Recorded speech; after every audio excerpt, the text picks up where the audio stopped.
All right. Once again, ñu dalalaat leen bu baax a baax si plateforme bi si suba rek Gambia Sport News waaye tamit dinañ am exclusive beneen bu nga xam ne dinañ ko def spécial pour TV bi xam ngeen ne nag ñun ñaari plateforme lañ amee mooy ama Facebook bi ak lii di télévision bi tey nag ne dimanche la télévision bi liggéeyul waaye ñun moom saa yu ne rek ñu ngi taxaw pour liggéey lii di réewi Gambia comme démb ñu ko liggéey woon rek war nañu tey dinañ am exclusive interview ak kii di Cherno Samba.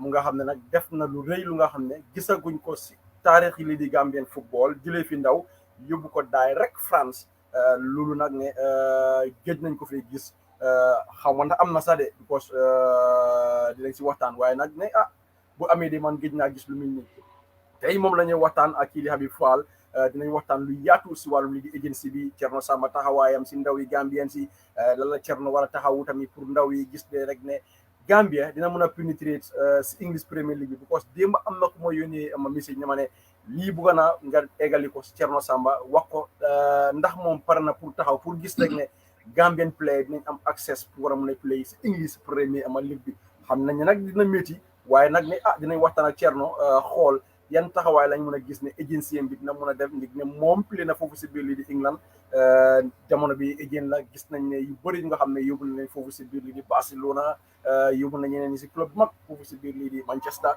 kon nag tey dinañ waxtaan ak moom exclusive interview nga xam ne tey war nañ ko am ak moom Habib ma bàyyi la nga nuyu rek balaa ñoo introduce suñu gan bi. waaw may it's a pleasure tey moom it's a very good day because comme ni nga ko xamee rek ñun dañ dee ñëw am na show yoo xam ne mënuloo koo schedule because ki nga bëgg a invite fekk nga xam kañ la moo am time so we just follow li nga xam ne mooy trend and I don't think there is any bigger news in Gambian football right now when it comes to agency su passé our brother Cherno so I think ne mbay ñu bari ñu ngi ko xaar ci show bi because lu bari mu ngi trend te moom rek moo ko mën a leeral because soo bàyyi xel diggante Gambia ak Angleterre it's really difficult pour ñu mun faa pénétrer so comme que am nañ Cherno koo xam ne Angleterre la yaroo xam na Angleterre inside out I think there is no better person to give us proper answers su ko defee ñu put to bed those kinds of questions so I expect ñu am a very very very good show boo xam ne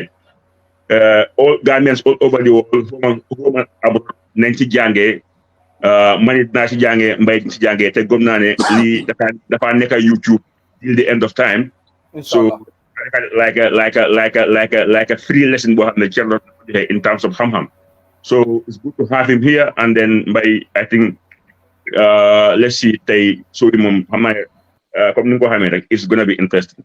waaw balaa ñoo dem bàyyi Cherno rek Habib dinañ ma jaale Gambia Football Federation ndig tey am na bu mag bu dal réew mi mooy astuma ma ahlu lambi football gis ku ñu ooyee kii di Mama mu nga xam ne moo gën a àdduna moom moo nekkoon ku nga xam ne lépp lu fédération bi war a joxe si wàllum lii di leetar si wàllum lii di message moom moo nekk ku nga xam ne moo ko dee doxal lii di fédération bi man mi sax suma leetar bi nga xam ne gis naa ko jot pour liggéeyal Gambia Football Federation moom moo ma ko joxoon comme yaakaar naa ne tey réew mi ñàkk na ku mag si wàllum lii di liggéey administration football kon nag ñu jaale lii di Gambia Football Federation jaale ko lii di njabootam jaale ko képp ku nga xam ne mu ngi si football ne daal ku rëy wàcceeku na si histoire lii di football yi Gambia kon nag ñu massa ko famille bi ñaanal ko yàlla rek suuf sedda si ko may digal la loolu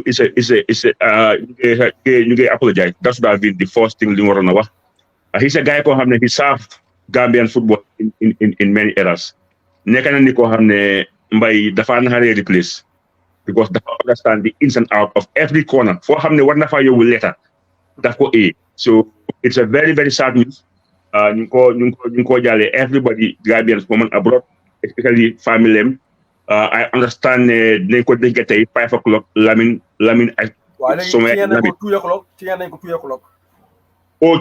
ko 2 okay that's a good one so ñu ngi ko jàllee everybody from Lamin Kababayo them down Gambia ñoo ñàkk because he was a servant of the country in sport so once again ñu ngi jàllee everybody to our beloved brother yàlla na ko yàlla yërëm te xaare ko àjjana amin ya rabbi amin Cherno ñu bàyyi la nga nuyoo rek waaw Mbay ak Habib maa ngi leen a gërëm si seen taxawaay ak oote bi ngeen oote pour ma ñëw si plateforme bii nii so maa ngi gërëm Gambien si yëpp tamit di gërëm suma ñaari waajur yi ak suma family tamit. So thank you for having me, and you know, I'm ready to answer all the questions you guys ask, and in my own perspective as well, my own opinion tamit, inshallah. waaw jërëjëf Cherno tey nag ne questions yi dina bàyyeekoo si ñaari fànna dina bàyyeekoo Gambia fii dina bàyyeekoo fana Slovaquia la waa ji nekka dinañ la laaj lépp lu nga xam ne rek ne war nañ koo laajte si wàllu bi tàggat yaram dinaa njëkk a ñëw nag because man xaaral ma njëkk a ñëw si yow ndig am na vidéo su nga xam ne bëgg naa ñu play ko askan bi gis ko su boobaa Habib Fall tamit mu continuer waxtaan bi ak yow waaye man ma def vidéo editing si yeeg ak yaa nga liggéey tey bëgg nañu woon askan bi ne kan mooy Cherno Samba astuma nag loo xam ne defal nga ko Gambia mooy génne fi kii di Adama Bojang nekk lu nga xam ne coow lu mag la woon fii si réew bi Gambia ndi man mi sa demoon naa ba discourage si ndaw li ne mbaa xale bi du déru playaat si suuf si waaye nag sant yàlla gis nañ ne loolu jëna obstacle si waraloon loolu tey yaakaar naa dina leeree fii si Gambia Sport News absolument lu waraloon loolu ndi dégg nañ kàddu yu bëri ay naxaate la Chelsea boo ko tey Manchester ëllëg ñii tey ñu ne loolu yëpp ay naxaate la woon amaluñ ko dara dañ ko bëgg a tey nag dina leer dinaa si ñëw man nag fu ma njëkk a ñëwee balaa maa ñëw si laajte yooyu kan mooy Cherno Samba ak fan la Cherno Samba dooree ak lan moo indi Cherno Samba bàyyeekoo si football ñëw dugga si agency nekk doomi Gambian toog foofu si Angleterre. waaw man nag maa ngi juddoo Banjul bi maa nekk xale football rek mooy woon suma everything. waaw suma sayti maire bi nag tamit dama daan dem Jàlla Baara parce que ay lifi naka la tuddaate temps boobu ñu ngi def napa ñankar lañ ko dee wax ñankar waaye napa ñankar waaw I never forget those roots. So fi ma jógee dama si dee ndamlu dama si dee kontaanlu dama si dee xajaane trop. So I'm a very down to earth person. Aduna bi moom ndanka rek la. So suma life yëpp is about football. So ma jógee fa at a very young age ñëw Angleterre. So bi ma ñëw Angleterre yàlla dugal ma si mbiri football yàlla defal ma jàmma ma nekk di football ba em fu ma egga noonu. So si gàttal daal du ma dee bëgg a wax suma boppa parce que yàlla bëggul loolu sax waaye xam nga nit ki moom si gàttal daal waaw xale boo xam ne laa Gambia laa juddoo Banjul laa juddoo Angleterre laa yaroo dugga si football dugga si sport ba tollu fi ma toll nii.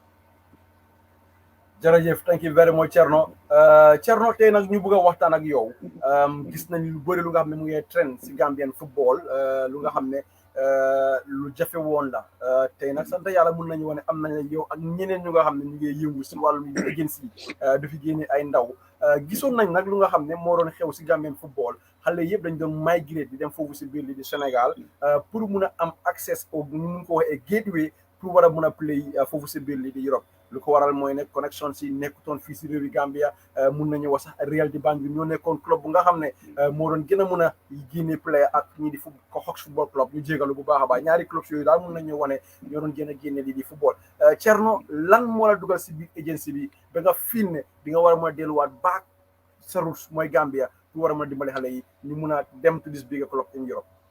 waaw fu ma starté mooy amoon na Gambians yoo xam ne mënoon nañ koo def waaye fi ma starté dina xara garaaw tuuti parce que daf dee nekk suma xel trop ñun Gambians yi dañ dee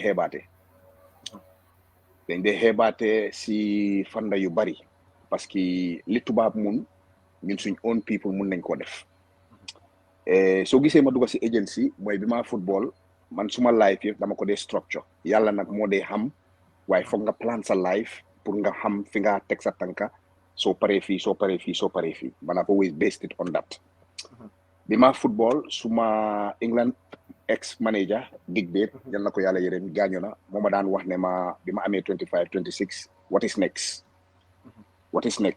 next so mu dugal ma si mbiri coaching so ma def suma baaji si ba suma A-licence bi ma paree football ma dugga si coaching di coach Tottenham seen xale yi so bi ma nekkee Tottenham dama daan am so many calls from yeneen clubs like Manchester, Liverpool, Arsenal, all those clubs ak parents yi tamit so liñ ma daan callee mooy pour ma waxa seen ndaw yi seen players yi ndaw yi ñii seen doom yi ñii seen players yi parce que suma story was very unique and very well documented because at the age of 15 I was the most talked about teenager in the whole of Europe. Angale yi seen hope was for me pour ñu winal leen World Cup 2006. That was the tip for me. Why? ñi ma amee woon ñoo ma defalutoon loo xam ne dina doon des nekk suma interest pour ma move and push. 2006 World Cup dew ma fa Wayne Rooney moo fa dem te Wayne Rooney under 15 16 17 si bench bi la daan toog man ma football ndax ma daan wax di ma ñaan ne ma 10 minutes 15 minutes before match bi jee trial nga mel ni da nga gaañu pour ma mun a duga so kooku suñ demee ba mu dem 2006 World Cup te man dew ma den kon xam ngeen ne kon am na lu tax li tax loolu mooy is very important sooy football ñi nekk si sa gannaaw parce que yow lu bari doo ko dee mun a xam yow da nga dee concentré si football bi rek waaye soo amee ñoo xam ne boot nañ la taxawal la den daf dee gën a mun a easy transition bi nga def li nga def waaye soo amut loolu nag daf dee difficult daf dee very very very da nga dee struggle so time boobu noonu agents yu bari si àdduna bi ñoo daan ñëw si man pour ne mun nañ maa defal lii mun nañ maa defal lele mun nañ maa defal lele dañ ma daan wax ne at the age of 15 ñu ne man by the time I'm 19 years old I'll be a millionaire. I didn't become one until I was 25, 26. Understand nga? So loolu soo ko defee si sa xel yow xale bi football bi du nekkaat sa liggéey priority. Nang de dafa nekkaat loo xam ne yow yaa ngi out of line. Understand nga? So dimbalewuñ ma woon si loolu ba pare liñ fa nekkaloon mooy seen poche parce que maa ngi laa woon examples yoo xam ne dama daan gaañu waaye agency duñ ma call suñ defee seen deals rek fàtte nañ ma. ba time boo xam ne dama war a defaat deal ñu turn apart xamuñ suma well being xamuñ ndax lekk naa xamuñ ndax jóg naa xamuñ ndax nelaw naa xamuñ ndax maa ngi ok mentally xamuñ ndax maa ngi ok physically xamuñ ndax maa ngi ok psychologically and all that stuff all they were after was their own pocket so loolu dafa yàqa footballer parce que soo demee di dem te amuloo ñi la fa nekkal on put your interest first loolu tam daf la dee tax ba doo mun a egga foo egga so to come back to your question ne fu mu nekk lana tax ma nekk agency bi because of lii parce que dama bugg a def loo xam ne man li ma dal pour suma yeneen doomi réew pour African players not just Gambians pour yeneen human beings and pour the next generation of players buñ go through man li ma go through lii moo tax ma transition from being a coach and now being an agent. ma am benn question rek den ma bàyyi la bi faal ma dugal si mbiri vidéo si dafa am benn important ma point boo wax ne Angleterre dañ amoon góom-góom bi ak yaakaar bi ne mun ngaa win loo gaay di World Cup bi ñu am player bu nga xam ne mooy Wayne Rooney dem ba play Manchester United nekk one of the best player in England nga wax fi lu important ne Wayne Rooney amoon na jamono bu nga xam ne dafa la doon mun a wax ne look player bi si kanam nga war a nga gaañu pour moom mu mun a am this access yow naka nga jëlee woon loolu nga nekk der bu ñuul si biir tubaab si biir ndaw lu nga xam ne mooy Wayne Rooney tey ñëpp xam ko kii di Wayne Rooney lana waraloon loolu ak yow lan nga gisee woon loolu. waaw parce que maa ko daxoon li moo def maa ko daxoon football fuuf du ma woon moromam waaye mooy li ma la wax rek différence bi mooy am nañu ko boot ñoo xam ne interest am lañ jiital man nag ñi ma bootoon ñoom seen interest lañ jiital so da ngaa gis ne man time boobu laa waroon a gën a yokka suma doole waaye li xew mooy parce que maay woon the best player in Europe I was sponsored by Nike at the age of 15 lu ma leex lu ma amoon lu ma bëggoon rek dama koo am so suma doole dama ko wàññi so su ma waroon a daw 10 daw ma def 2 parce que ma ne soxluma ko parce que man maay the best player in Europe so soxluma loolu waaye ñeneen ñoo xam ne amuñ woon quality bi ma am ñoom ñu ngi yokk seen doole so da nga gis ne suñ demee ba am 1920 lii xew mooy ñooñu dañ laa overtake because yow putuloo application bi putuloo hard work bi putuloo dedication bi parce que soo nekkee si certain position si nga war a gën a yokk sa doole so man nit ñi ma bootoon ak ñi ma amoon duñ ma daan wax dëgga bi mooy yokkal sa doole waaye parce que because of man my was the blue eye boy ñëpp man lañ bëggoon ñëpp man lañ yaakaaroon dañ ma daan wax loo xam ne man loo xam ne loolu la ma neex te man foofu laa waroon na soxla nag ñoo xam ne dañ maa wax digga pour ne ma Cherno lii ngaa def waruloo koo def da nga war a gën a yokk sa doole lii ngaa def waruloo ko def da nga war a gën a teel a tëdda lii ngaa def waruloo ko def da nga war a lekka yi lii ngaa def waruloo ko def da nga war a gën a daw war a gën a train wala gën a def si gym bi waaye waxuñ ma woon loolu parce que liñ ma daan wax man lu ma neex rek pour buñ ma upset. This was the difference. All right, Habib mu bàyyi laa Cherno ngeen continuer waaye man ma indil askan bi liggéey Cherno Samba yi nga xam ne rek mu ngi ko doon def si underground bi ba tax na tey gis nañ mu génnee one of our young potential striker kii di Adama Bojang ku nga xam ne mu ngi woon si Africa Cup of Nations bi in Egypt mu nekk second leading goal scorer si ron kii di Lamine Camara ñu gis mu dem foofu si Argentina muskoo ñi di France boobu muskoo nag foofu la ko Cherno Samba yóbbu waaye Habib waxtaan bi war naa gën a mën a yaatu ndig ne rumors ak speculation yu bëri woon a trop ne Cherno dafa nekk di ndaw li Cherno dafa nekk di manipulate li English media bi foofu si biir England ndax Cherno moo ko doon def ndax Cherno deful ko ndax kan moo ko doon def di tey ñu gis Manchester ak ñeneen yi Habib ma gaarale ko foofu ngeen continue. Well, but I think it's very important that I'm for Cherno. So, if there were a lot of rumors around Adama Bojang's case. What be every day that I gis a different club. They were linking Adama to a lot of clubs. Why? But I'm them fofusa. There used to be a belief that Gambian league is an amateur league. So it's practically impossible pour léegi player jógee Gambia si league bi dem straight to the top 5 league in Europe like Italy, France ak yooyu noonu. So loolu it was a belief. Bëgg naa Cherno nga leeral foofu ndax because of our league is an amateur league player war na mën a jógee Gambia si league bi dem to the top 5 league mooy England, France, Germany, Italy, so loolu it has been a belief to many. So yow bëgg naa nga set something on that. Waaw Habib gis nga football it's all any other walks of life te yàlla dimbale na ma si benn side boo xam ne ñi nekk si position of power in football suma xarit lañ play naa against ñoom play naa with them def naa suma coaching badge with them or am naa interaction ak ñoom ba nekk nañ xarit so ñii ñoo nekk si position of power muy everywhere nag in the whole world loolu sant naa si yàlla so loolu lim woon mooy pour am li ma bugg a am dafa yomba parce que affaire si yëpp relationship la ak contacts bu la neexee nga nekk Maradona Pelé Messi all in one soo amul lii doo dem nit ñi nag luñ fail to understand mooy comme for example toogoon naa fi ma announce my retirement Gambian players or most Africans kenn du daan toog ne announce na retirement dañoo dem ba jeexal doo xam si luñ nekk te loolu baaxul parce que suñ la nit ñi xamee si leena nga dem ba defatuloo ko waxal ne defatuloo ko ñu xamee la loolu ñu xam ne yaa ngi move on to this so ma ñëw génna wax ne dama announce ma retirement so fu nekk Gambian si ku nekk jóg ne dafa announce retirement that's fine ma dem coaching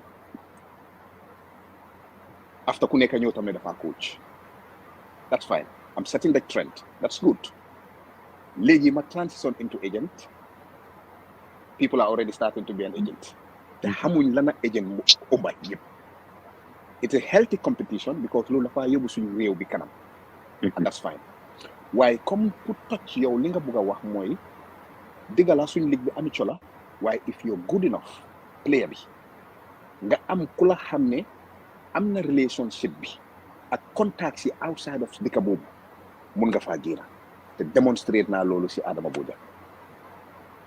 Okay. Number one, okay, League. Why is it difficult to have the same thing in England? For example, can a player from Gambia split difference? Because guys are talking about the Italian market of the Gambia playing in the Brazil. I'm not being a noise. We gain a foofu no déguma bu baax. Yaa ma diga?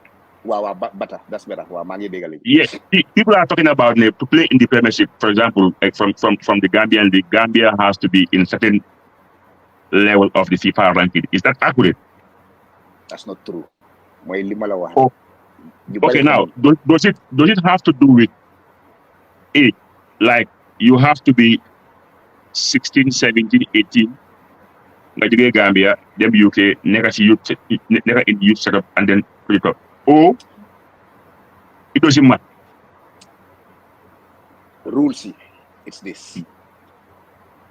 Fu mu nekk mun ngaa jëlee Gambian player nga indi ko Angleterre straight mu dugg ci Premier League bi straight away man mun naa ko def. It doesn't matter how old he is or she is. You can only travel so I mean 18 years. Okay, so I mean 18 years. Why?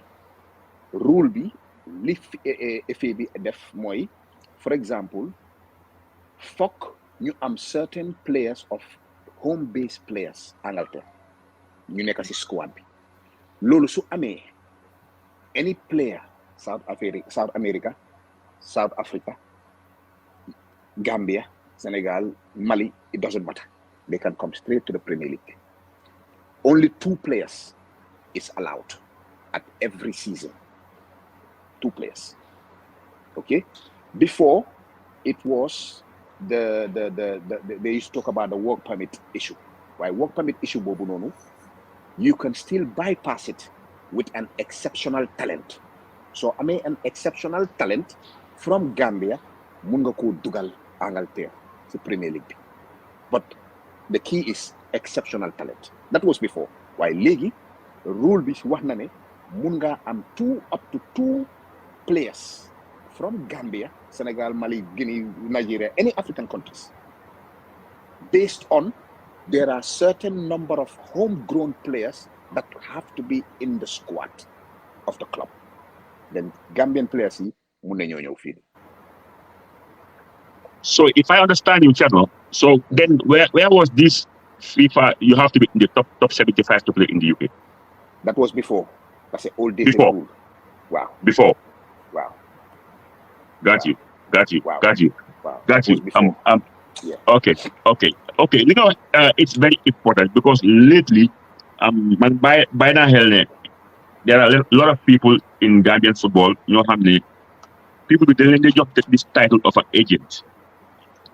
Why in reality, that's not the case. They might be never a rep of a particular agency, but they are not agents. So going forward, Adam business for so people are asking questions.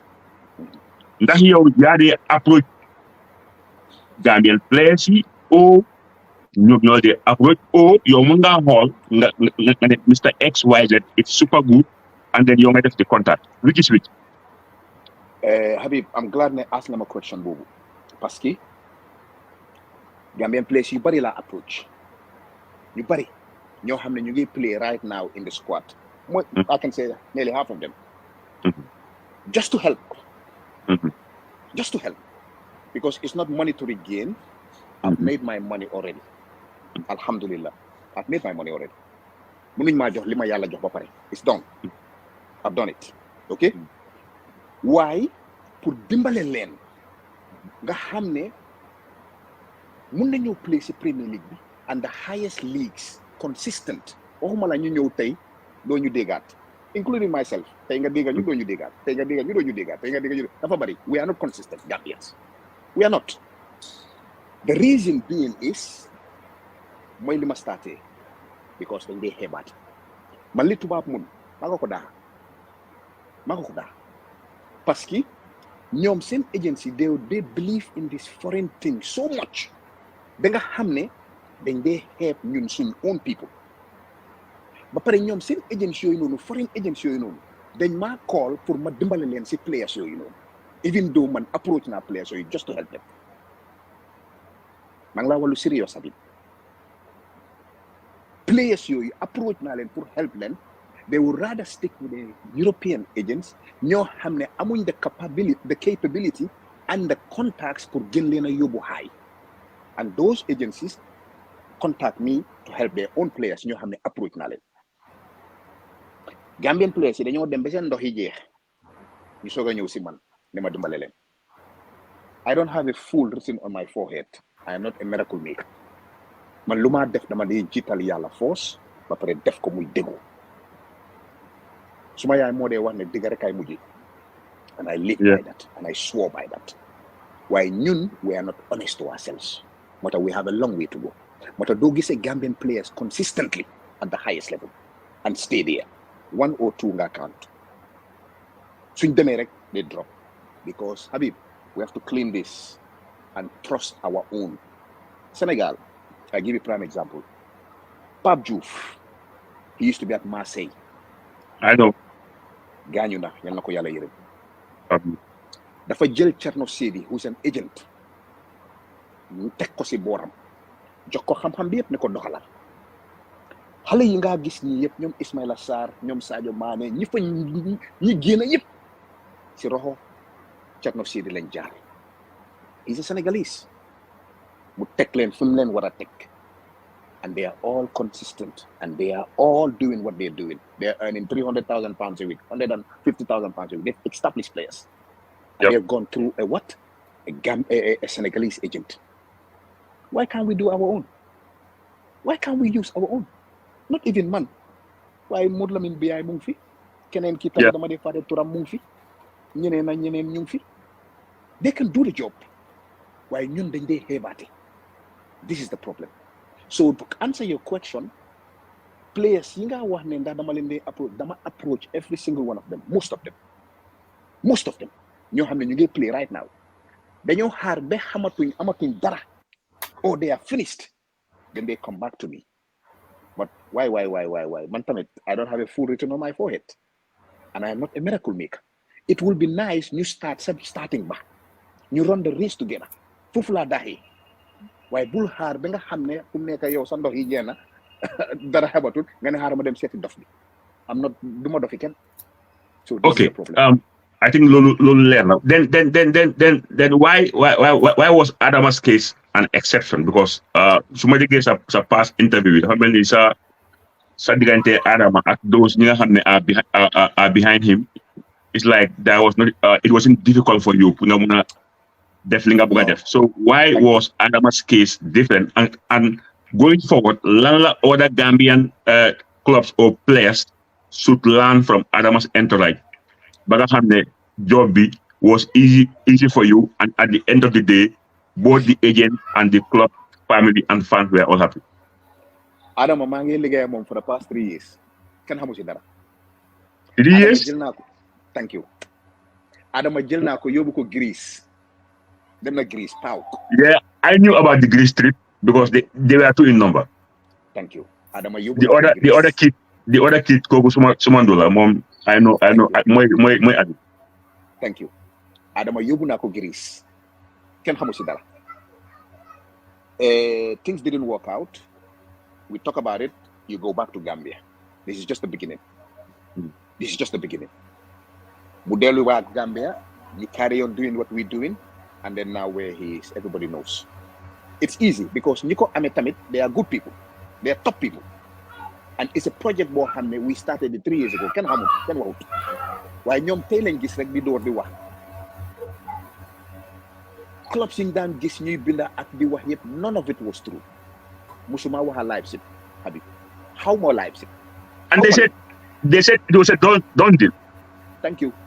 My so-called journalists, they call themselves journalists and stuff. I laugh at them. They haven't got a clue. Musuma waxa Leipzig, how ma leen? Musuma waxa Frankfurt, how ma leen? Dugana Gambia 48 hours Adama signed contract Gambia a month ago. Ken xamul ñu ngi toog di def lu ñoo def. Suma yaay moo dee wax ne suñ xamee fooy dem doo egga. And that's what I base my life on, those principles. Suma liggéey mooy tontu mooy wax du ma dee wax parce que suñ xamee fooy dem rek doo egga. That's human being.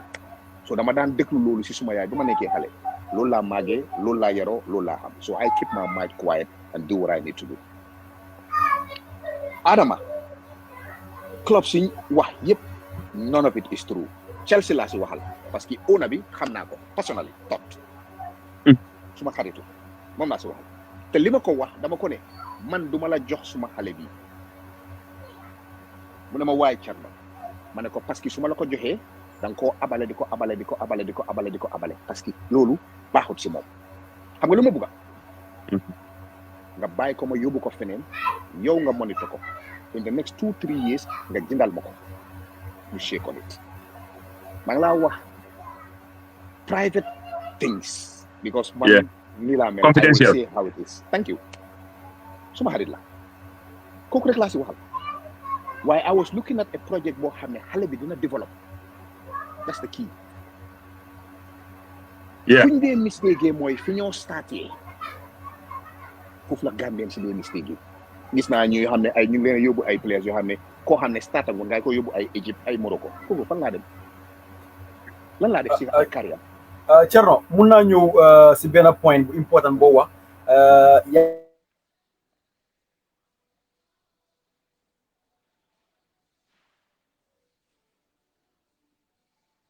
yaa ngi wane ne waaw mu ngi posoon bay dégguma la woon waaw ñu jéegal rek internet la mu ngi taw fii lu ma wax rek mooy ne am na fenn fu la Abi Fall dugal nga ne benn club bu mag rek nga waxal mooy Chelsea te boo waxee ak moom sax loo ko wax ne mooy ne du ma la jox suma xale bi nga ko loon di ko loon because man mii suma boppa sax loolu ñu woon suma may ne well Chelsea mun nañu bëgg Adama Bojang waaye ndax dina play Chelsea because tey soo xoolee ñaata player ñoo nekk di play si championship bi si League 1 League 2 yu nga xam ne they are all players yu nga xam ne Chelsea ñoo leen moom because one of the best players ñu ngi play si League 1 League 2 League 3 championship even si Premier League bi sax they are players of Chelsea so léegi nag nga waxaat ne ok mun naa ko offload mu dem den soo ko buggee ma jaay la foofu laa bëgg pour nga leeral ko askan ndax because maa ngi déglu sa interview laa ñu wax ne in the next 2 or 3 years Adama dina ñëw England so loolu bëggoon naa pour mu leen incha allahu rabi bu si yàlla àndee xale bi nañ ko ñaanal ñu bàyyi ko yàlla musal ko bu mu am benn injury this boy will go all the way to the top I tell you that from here so amee free injury yàlla mu neex yàlla he will play at the highest level consistently waxuma la mu ñëw dem waxuma la mu laal lii dem waaye mu téye ko fa consistently su si yàlla àndee soo gisee ma jël that decision mooy I'm going through my own experience with these players of generation of players man li ma dal bëgguma mu dal su ma ko yóbboo Chelsea lu ko lii comme li ma la wax dafaa dem ñëw loolu daf dee rey footballer loolu daf dee kill confidence loolu daf dee make player bi du am motivation because mu ngi xam ne su ñëwee rek dafaa dem du setul fi mu nekka du fa nekka mu ngi war a muufaat kër mu ngi war a muufaat country mu ngi dem ak a ñëw xamul fan laa teg tànkaam so what you do you stabilize them you give them the best platform that they can excel you give them the best platform that they can develop that's the key develop is the most important thing so develop it you establish yourself then so ñëwee ñu jënd la you are coming as an established player te di nga am doole bi di nga am confidence bi di nga am ne pare naa pour dem move on waaye soo starté comme par exemple suñ judo buñ dee jóg rek daw suñ judo dañoo raam suñ raamee ñu dox suñ doxee ñu mun a daw waaye musi loo gis doomi adama bu judo rek daw soo dawee da ngaa daanu so this is how I based my life on things and this is what I try to instill in this next generation of players. Adama is a special boy because he was a striker. He's a striker as I was a striker. Dama buga man lima hamne eguma fa. Hale bi ega fa. Adama can be the next Sadio Mane of Gambia, the next Didier Drogba of Gambia, the next Samuel Eto'o of Gambia. Why fuck you by hale bi mu concentrate. He is at a top club boo xam ne société seen age they are all youngsters. Stade Reims is a club boo xam ne dañ laa develop bàyyi la nga dem jaay la nga dem that's how their model is. te soo gisee ma yóbbu ko fa mooy few reason bi mooy coach bi fa nekka coach digala coach daf dee dem di ñëw waaye coach bi fa nekka man idolam laa woon. Listen to what I'm saying to you. Coach bi fa nekka man idolam laa. So this is what I'm talking about, the contacts. Koo xam ne mooy coach Adama man idolam laa woon daf ma daan jënda si game bu ñëw wax championship manager. Wow. man kooku daf maa xool di man idolam la kookoy coach am sporting director bi papa moom coach moom club bi so seetuma coach bi dama go beyond because coach bi mun nañ koo daaxa beneen coach ñëw philosophy bi is going to be totally different to my philosophy bu yaaxa xale bi waaye da ngaa seet from top to bottom ndax this is a structure boo xam ne xale bi dina am development and that's what I did and that's what I took Stade de Reims. Yeah. I think that's very important, very very important. But why France? France that France was your, let's say your number one target in Europe, or among the other options you're going to do when it comes to Adama, or like I feel you have this very cordial ties with the team and everything, so it was easier for you, or like I feel Munafa develop, or maybe because guys were thinking that okay, Adama Munna them Holland, for example, man, like some opinion about Adama's follower them. Man, I did mention France at Poland because I'm a feeling. Man, I watch Adama closely, very closely in the second division and in the fourth division. But I'm what other options you have. You could have gone there. For example, let's say Holland. I'm now all options. Why man dama nekk nit koo xam ne dama dee pre-plan li ma dee def. It was either France or Germany. These are the only two countries ne foofu la doon demee. Understand? Because then it's easier for the next jump. It's easier for nga develop for the next jump. The next jump is another club, either Germany or Angleterre. And then the higher clubs. We already plan and know exactly where we're going. So I'm on now other options why I felt France or Germany would have been the perfect place for him to develop and then move on. So what I'm gonna choose France. Understand? Good. Yeah. Your connection as a Gambian. The only base is it okay, no, let me say it this way. Danga ama biko an MOU or it was just Adam? It's just Adam. Just Adam. So I can meaning work with any club in the whole of Gambia. Thank you. Lola. So meaning your options are very open. Why you also have your way. Mangi am my own club, Habib. I know. Understand? So jëluma fa any player yóbbu ko fen right now Adama laa jëlee from Biko. So any club in the whole of Gambia maa ngi ko defal Nigerians yi, Ghanaians yi, Senegalese yi, Senegal players yi. What about my own fu ma juddu? Xam nga? What about my own fu ma juddu?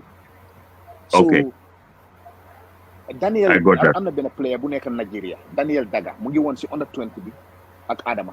ñoom si African Cup of Nations bi ñoo génnee Nigeria te ndoo boobu noonu si midfielder bi player la lee. He's one of the top players in Nigeria. Was it the number 8? Thank you. No, I think number 6. Daniel Daga. Wow, no, 8 or 6. I cannot remember the number he was wearing in the African Cup. You know. There are people saying you have a team in the Gambia, not Samba, but you have team. You have a team. There are people in the Gambia, you know, they work for Cherno Samba. Man, don't know that room.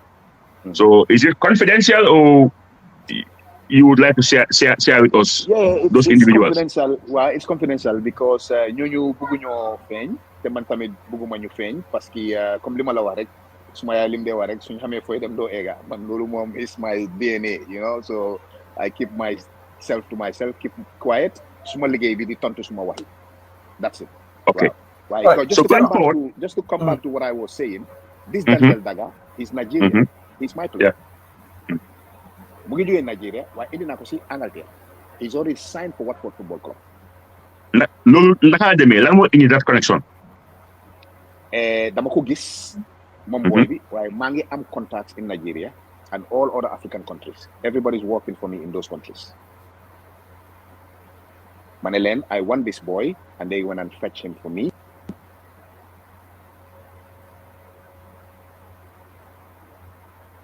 yeah am na ñëw. waaw Habib. may programme bi. waaw. Programme bi is becoming interesting.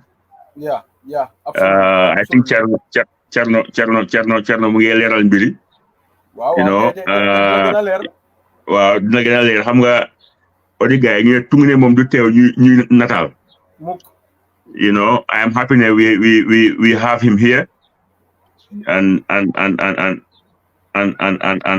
you know, it's a pleasure because by ñun dañuy nekk ci media bi, but sometimes you know there are a lot of things yoo xam ne duñ ko dee understand, and then we all xam nga dañuy nekk a victim.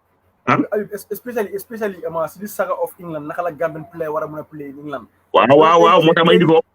moo tax boobu dinañ ko si delluwaat xool moom lan la si war a play ban rôle la Cherno Samba war a mën a play bañ gis ne am nañ those two players. waaw Habib, I think two players is very important pour ñu am ko ah. non affaire si leer na xam nga lu in Europe seen loi yi du dee nekk foofu forever dañ ko dee ameen dañ dee change laws yi. So su nekkee ne yow nekkuloo in the system loi bi mun naa change te doo ko xam fekk change na ko bu yàgga because yow nekkuloo agent xamuloo what is happening comme dafa mel ni like rules of football am na rules yoo xam ne mbay every year dañuy indi rules yi ees génne rules yi market yi daf day am so rule boobu was there but mu laa wane nekkaatu fa. yaa ma understand. dama amoon ay call sorry. Yes, okay.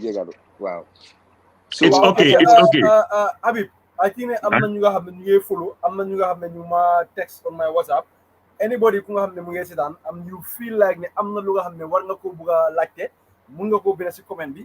because nit ku nekk ak sa loo bëgg a laaj. Yeah, man, I want to say something. maa ngi gis suma boy ñu ma text si suma phone bi. I'm seeing your text waaye mun ma ko ibi because I'm using my phone.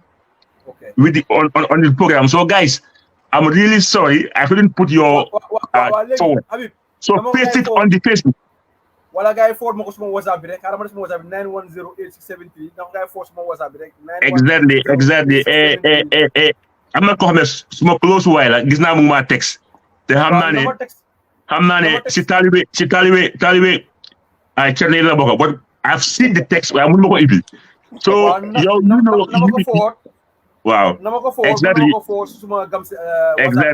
xam nga sa boppa te am nga ndooma mbay non ku mbay kooku sa ndoom ko amee waaw good ñi fo am na ñu nga xam ne ñu ngi wane you know there are so many things lu xam ne war nañ ko wax nañ ko please mun nañ ko please then dinañ ko tell from there jokko Cherno balaa nga dem am na lu balaa ma fàtte am na lu ma bëgg a wax non Cherno mu ngi woon si his tie with the Nigerian boy. Okay. So about close for wow. So Koku, he was a good player. He's a good player. Magisko, Malaiko, my contacts in Nigeria. And I want this boy. You indil makomawa parents sami. Niko yar. Paski parents sami ñom ñep dañ gëna aduna. Okay. Cherno, nañ taxaw fofu nonu.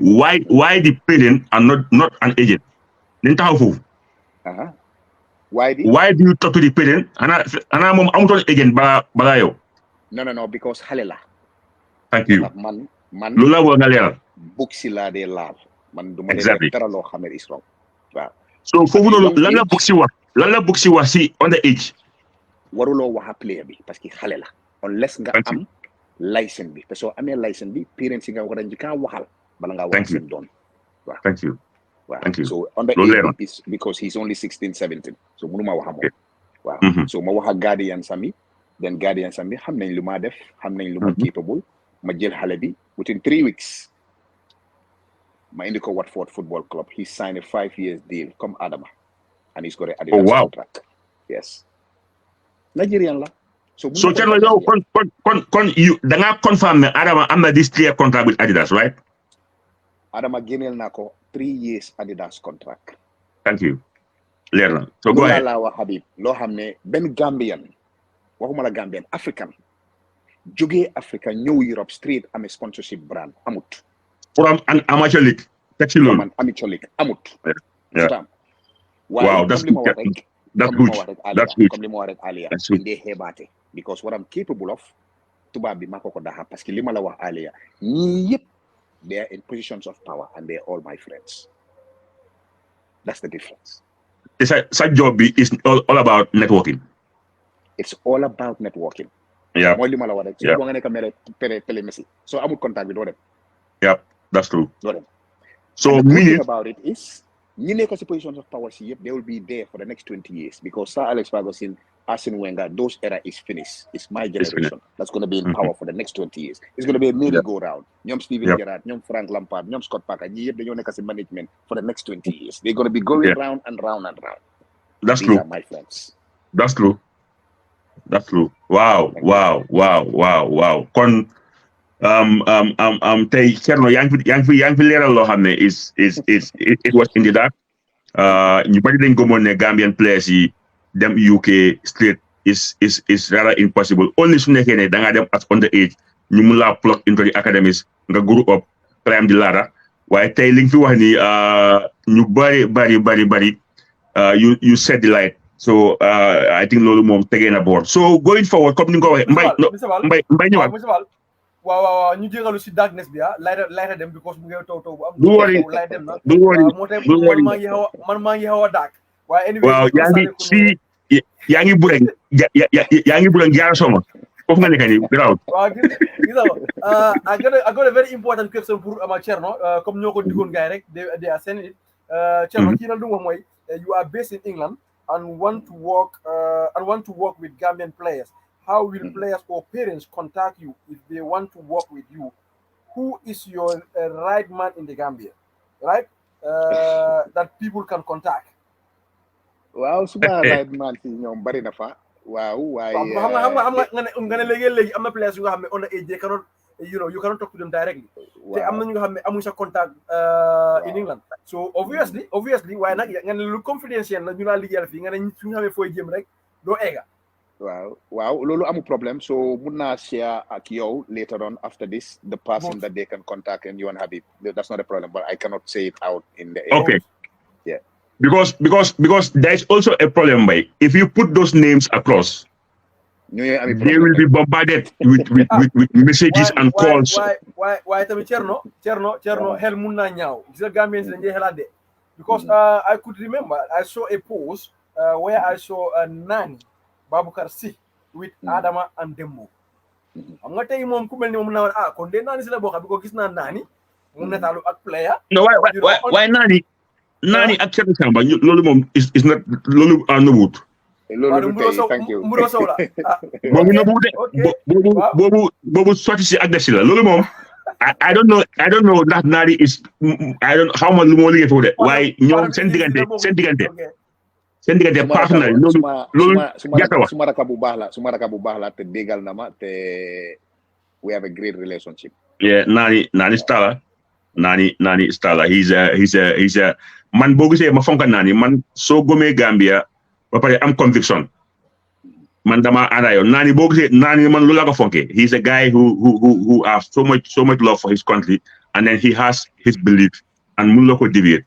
So loolu moom man mun naa koo testify si moom ni ko dëgër la te am na conviction so diggante ma Cherno moom even sa put walk out of it sax su la neexee waaye diggante bu dëgër la loolu moom loolu yaa Habib amoon na a very important question this one say please tell Mr. Samba that to help our Gambian players just look at Youssoufa Bob Cherno fii dafa xaw a saat na because soo bàyyee xel bëggoon naa ñëw si question bi far na kii ñëw si because Youssoufa Bob is a player bu nga xam ne gisoon nañ ko just si Africa Cup of Nations concluded he was one of our best midfield player he is now without a club which is very sad te foogoon naa ne a nation si Africa Cup of Nations foofu la player yi fa lañ war a exposer players yi fa la players yi war a mun a gis this big agents big club what is happening Cherno what is the problem with Gambia lan moo tax after Africa Cup of Nations bi amu benn player bu sign to a bigger club amu benn player bu jógee ko si club am dem to another club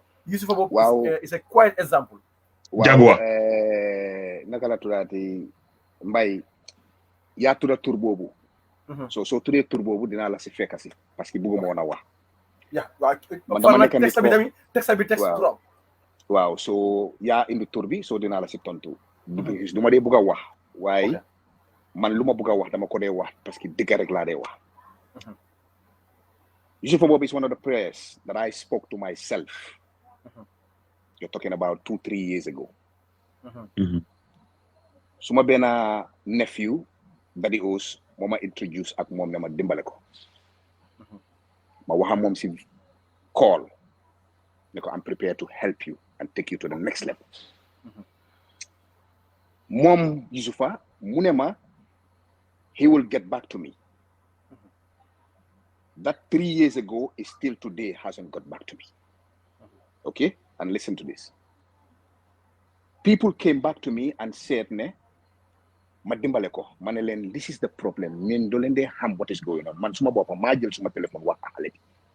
Ne ko paré na pour dimbale ko. And I was ready to dimbale ko. This was before Mudem African Cup of Nations. I'm talking about 3 years ago. 2.5 years ago. Understand? So, after about 6-8 months ago, ñu door di ñëwaat ci man ne ma pour ma dimbale ko. Why? Lana tax ba ma waxoon ak moom mu believe what I'm saying, trust what I'm saying, broadam as a Gambian, mu ñëw ci man ma dimbale ko. Di ko ma teg ko ci loxo yu correct. But it's too late. Mooy li ma la wax earlier. I am not a fool that's written on my forehead. I'm not a miracle maker. This is the problem. Ñun dañ dee xeebaate. Mbay ñun dañ dee xeebaate. So legi Cherno, what is the way forward pour gis rek ne this boy career? The way forward pour Yusufa mënuma la say wax dara, to be honest. Mom I cannot help. I cannot say anything. Right now I cannot help him because it's too late. That's the truth. It's too late. It's too late for the simple fact they played for 2 seasons, or it's too late because of the youth. Which is which? No. It's too late because played for 2 seasons. It's too late because of age. It's too late. She played in amount to clubs in Dawi Aki, but to go at the highest level again is gone. Lolo muna la ko wafi categorically. It's gone. It's done. Football, it's an opportunity you have to take when it comes, because when it's gone, it's gone. It's gone. All right. Understand? So among those in the national team currently, ñoo xam ne yow on a personal level mos nga leen contact pour nga jéem a seet how to push them to the next level. After bi leen callee responding with time, ndax amaan na ñoo xam ne they am nañ a second thought and then they end up calling you again and try to work with you. 1 or 2, yes. 1 or 2. And what happened? 1 or 2 def nañ ko, but again, as I said, the time that they do it, it's too late. They wait. Maybe ñoom they lack contact at the time boo xam ne they are on a downhill. Habib, so leen a liggéey, so leen a start leen ko sa starting ba boobu daha. Ngeen dem ngeen be honest to each other, ngeen run the race together. Waaye bul dem ba sa ndox yi jeex nga ne xaaral ma call dof bi du ma dofi kenn. Okay, Cherno. I guess we have another 2 important questions. It's very important. First, do you want to say, please ask Cherno why Adam Bojang is not in Rem's whole season squad for this season, because I checked the whole squad, but his name is not there. Number 2 question, my brother, I want you to ask Cherno Samba Cherno, hope it can be possible for him to work with Musa Baro and Abdoulaye Diallo Jamano. To answer your first question, lii lañ dee def ñun ma boole ci suma boppa dañoo catu nit ba mooy loolu. Xale bi kañ la dem last week. Xale bi trained pre-season ak team bi because mu ngi doon xaar visa yam bi. So ñëwee si clubs yooyu noonu, you're coming to a big club, you need to be integrated. Dafa war a def some tests, def na test yooyu noonu yëpp ñu ngi ko build in easily and easy. Du nekk si team bi for the next 2-3 weeks. Man bi maa dem Spain, I was in Europe playing in England, dem Malaga, bokkuma team bi for 1 month. Dégguma laaka bi, xawma dëkk bi. They had to integrate me for 1 month bala maa join team bi di play na ñoom, surtout koo xam ne dafa jógee Afrique.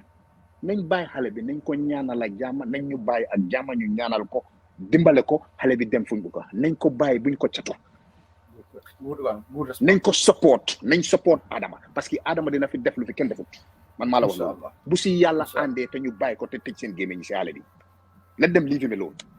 The boy is focused. Yeah, I want to come in there. I think. Habib, don't bala rek mu answer ma number 2 question bi den nga ñëw si bot si Adama bi.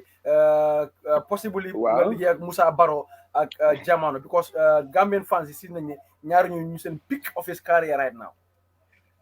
Waaw. Pare naa pour liggéey ak ñoom. And again, mooy li ma la wax duma fi toog di tudd tur but I've always reached my hands out and those players they don't want to and those players agents dañ maa contact pour ma dimbal players yooyu noonu so fa laa waaye suma hands daal is open for any player. Cherno gis nañ last season bi Moussa Neali gis nañ Fulham gis nañ I think West Brom this season gis nañ tamit on papers ne newly promoted team from league championship bugga nañ ko sign waaye loolu yëpp mënutoon a antu demut successful Fulham gisoon nañ push and pull si papers yi ne xaalis moo tax mënut a dem lan nga ñu si mën a waxal ndax is it agent la ndax dañ demul si right channel si ndax amuñ right people yu nga xam ne ñoo mën di right ndugal di right channel comme noo ko waxee yow you are a so close friend to Chelsea ñu nga xam ne ñoo ko waroon Reims ñu nga xam ne ñoo ko moom dafa mel ni clubs bu nga xam ne ñu ngi yoroon in Europe da nga am that good rapport with them ñu nga xam ne you can easily convince them pour ñu mën a jël ay players. Waaw gis nga Habib ak Mbaye loo bugga soo bëggee lii ndox bi da nga koo jënda soo ko bëggee di nga ko jënda ak lu mun di jar. Okay, it's all about relationship. It's all about contacts. It's all about nila ame.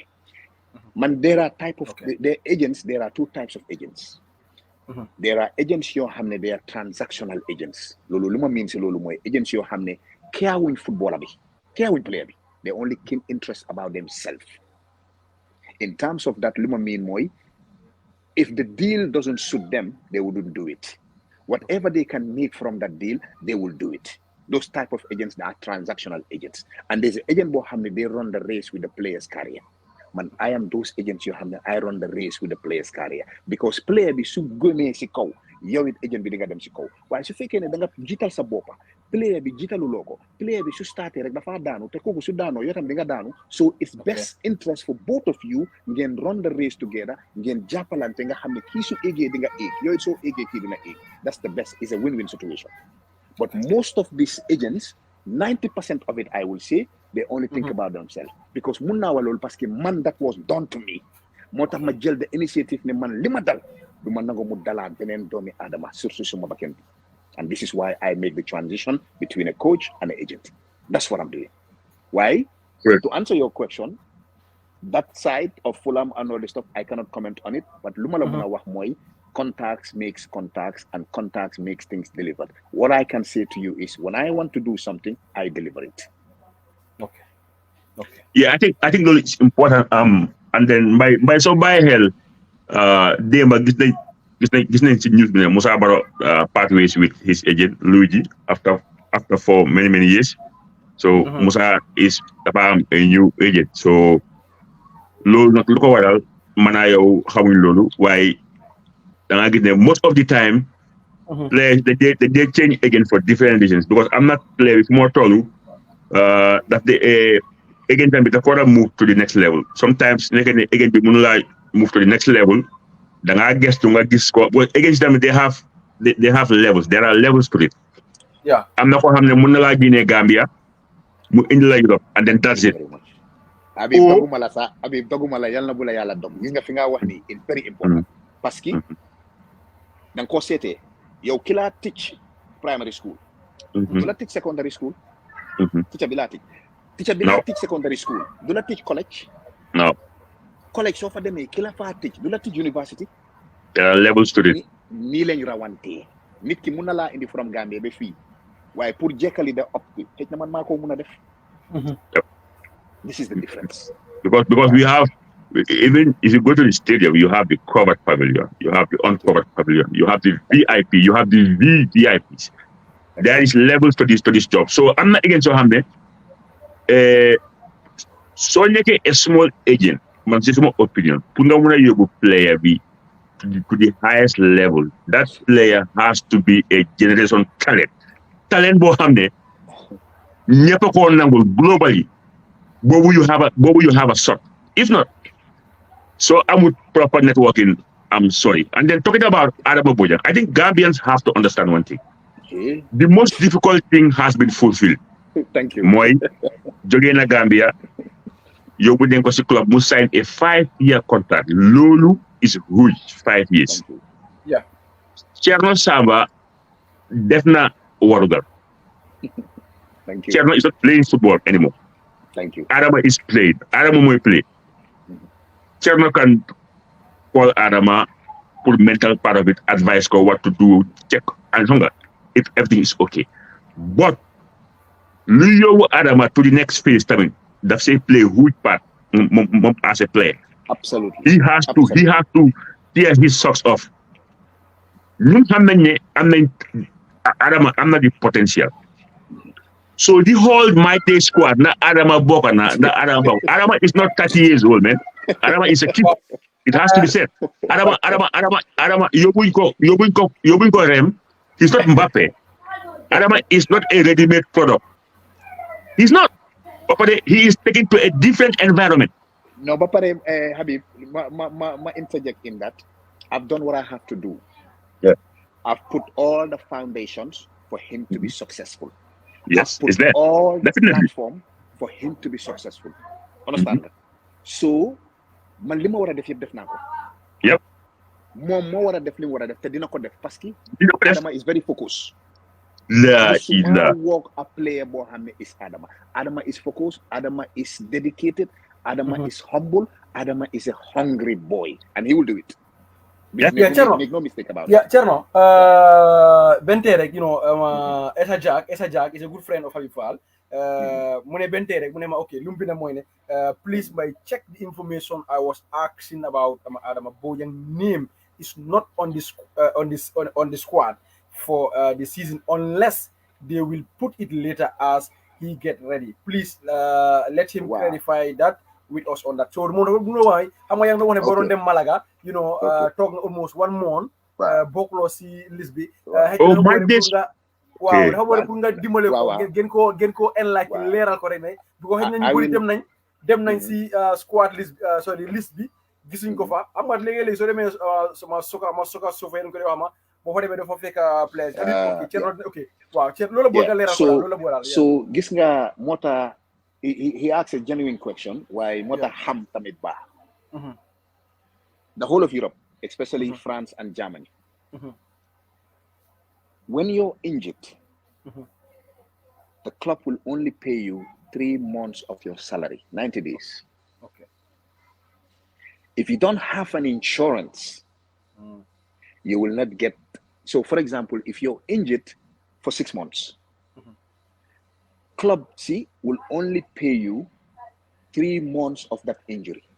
Okay. If you don't have the insurance, the next 3 months you will not get paid. Wow. So what happens once you get to a club and you sign, you get all that sorted out, and all of that is sorted out. His insurance will kick in from tomorrow. From tomorrow, Monday. So yes, tomorrow, Monday. So if you go into training, so they make training, yala tere to ko muganyo. Then he will not get paid. Okay. Without that insurance. Okay. Without that insurance. So what I do, man, I protect the well-being and the protect the player because man suma defut lolu then man suma walk desna so mu nge train while he will be fully ready for his club to be training properly from next week. Thank you very much. Then from next week in training, then it's up to him how he trains to be in the squad and not to be in the squad. Good. So if I can clear that for him, then maybe that will help. Why? I wouldn't want him to do it without the insurance because because you gagne one day, then he's the one that's going to lose out financially. Okay. And I don't want that. tomorrow dina am insurance. The insurance starts tomorrow. Yes, tomorrow is the 14th, right? Yeah. Insurance starts tomorrow. Yeah. Thank you very much, Cherno. Inshallah. Yeah. Cherno. So, last question be am na keneen ku jëm benen mu ne Mbaye please ask Mr. Samba if he have another players under him within the under 20 apart from Adama Bojang. Ndax tamit because we have a huge pool of players, to be honest, talented players at the under 20 recently def Jalore bu mag waaye still now there are some obstacles yu nga xam ne am na ñu mënta génn. Well, Dembo said he can small player like Mohamed Yobunako White Sharp, and that's the reason why I took him there, because he's not going to be there long. He just needed to come out of Gambia quickly, go to that place, because that place again is my friends that are in the positions of power. He will be there for 18 months and back to Europe. There's a way I always do my things. Thank you. Wow. Yeah, I think going forward, for example now, because definitely Gambia we have talent. Your league is you are in the UK league. So a particular player in the Gambia, let's say you're looking for a right back or a flank player. How do you go about that? Wow, you looking for a particular profile of player.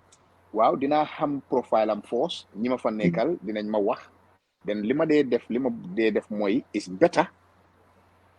Club yi ma indi len Gambia 1 or 2 rek passing. Dinañ dugata ken du len xam ñu sét li ñoo xet gëna dem.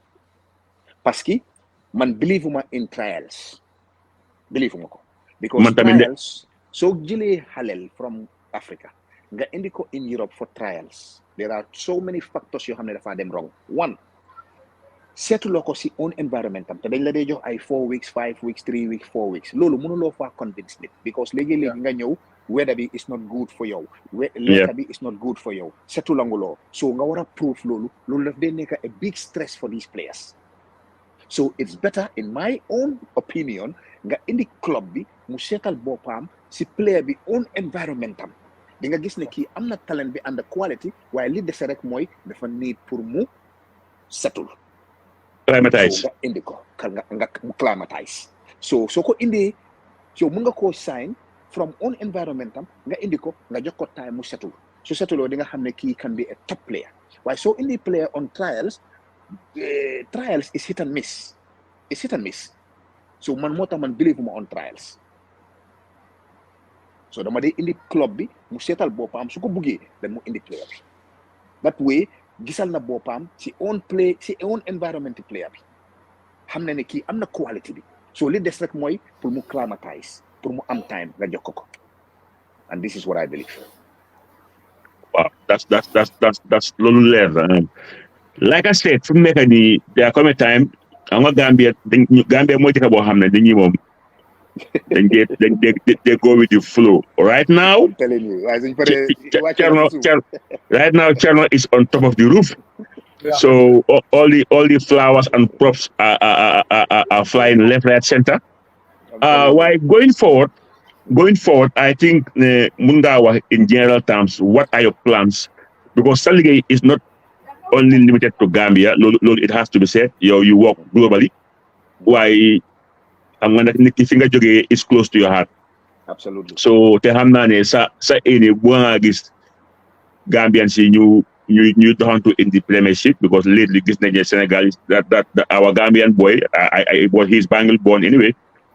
Jackson gis nañ ne dem na Chelsea. Te Jackson bu mu nekkee Banjul si team su mu nekk yëpp he was a good player but he wasn't the best player in those teams. Thank you. But still now find a way. So xoolee sa transparent bii nii in at Chelsea demoon na Bournemouth munta dem all the goals you go yóbbu Chelsea yëpp mu ngi ko score in the second half of the season and these are just 10, 12, 13 goals.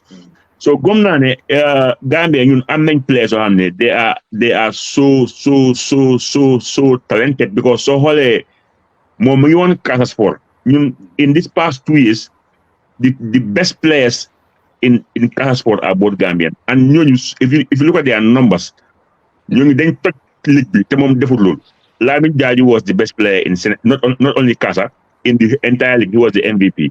This year another Gambian boy Abdoulaye Gassama is the more win the Golden Boot Gambian la. So Jackson was in Casamance waaye Jackson deful loolu. So moo laa wone rek with a proper networking I think we could go far. So seeing you around, let's start with Adama Dembo. Nobody with this pool of talent, Cherno should be able to do something more. Now, in fact, the expectations are high on you. Well, Cherno, bala nga ñëw rek, I think lu ndaw laa si bëgg a bot rek about this Jackson dem foofu nekkoon Villarreal from Villarreal to Chelsea. Dam fi lu important. Yaa ngi doon wane ne Sénégal gis nañ ni mu demee foofu si biir li di France doomi sénégalais lañ bàyyee affaire yi ñoo nekkoon foofu noonu si biir li di France di indi all this sector of players dañu jóg France soo bàyyee xel kii di Jackson muy woon si onda Henry Camara fu mu nekkoon mooy si national team Jumaasi Camara fu mu nekkoon si national team Sénégal bi fan la nekk is based in Europe lan la def mooy jël doomi sénégalais gars yi moomal ko boppam won na ko kamoon Gambia nga jógee ko foofu nga juddoo waaye kamoon léegi jël nañ la nag boole la ku nga xam ne am na influence am na contact si play na in Europe xam na yoon bi mu guide ko tey mu ngi Chelsea moo doon loolu wax noonu rek tey su xale yi bilifee si luñ moom dinañ jëm to the right direction loolu laa si bëggoon a leeral because dégg naa ko Isiga Sor Mbay mooy li Habib wax mooy li ngeen wax rek ñun dañ war a bàyyi xeebaate bi Mbay man foofu rek laa dee waxee waaw dañ war a bàyyi xeebaate bi because tubaab bi gënuñu luñ daaxuñu lu ñoo def xam nga daaxuñu lu ñoo def so nañ gëm suñ boppa ñi nekk Gambia ñu gëm suñ boppa di use suñ own people yi ñi nekk Europe already di gëm seen boppa gëm suñ boppa di use ñoom assist score ñang ñoom assist yëpp mu doon ñoom la use assist score of course dañ ko xeeb rek waaye assist am na there is something I want to say amoon na argument with some Gambian journalists ak some Gambian boys mbay xam na lu ma wax they were trying to convince me ne so amee Senegalese passport yow yaa supersede a Gambian player which I totally disagree. It's wrong. Ama gaay mbay xam na lu ma wax mbay xam na ñu wax loolu ma ne leen loolu amul because there are bunch of Senegalese people in the Senegalese league. For example, Jamano was a Gambian. He went to Senegal. He was the MVP. So his talent, moko forget not the passport. Yeah. So saying because Cherno, you know what? There are a lot of Gambians they didn't Senegalese passport because they were manipulated by the system. This is wrong. A lot. This is wrong. A lot. Yeah, no, it's happening. Wow. It's happening. Yeah. Many Gambians in Senegal jël Senegalese passport because dañ leen won ne Gambian passport bi mënula indi Angleterre. That was even one of the reasons I asked that question. So by here, passport. What is passport? Passport goes with talent. Can I make it short for you? Gambian player coming to England, it's even easier than Senegalese player coming to England. Wow. Because of the colonial situation. Okay. Yeah. Jackson is not going. Jackson is going to Chelsea because of not because he's Senegalese. Yeah. He's going there because he's good. Why mooy li ma dee wax rek Habib dañ war a gëm suñ boppa ba pare bàyyi xeebaate bi that's key dama ko faral di wax toujours nañ bàyyi xeebaate bi Gambian players yi play fu mu nekk seen agency maa ngi laa wax seen tubaab agency yi dañ maa contact pour ma dimbale leen ci seen own players Habib ci seen own players I know.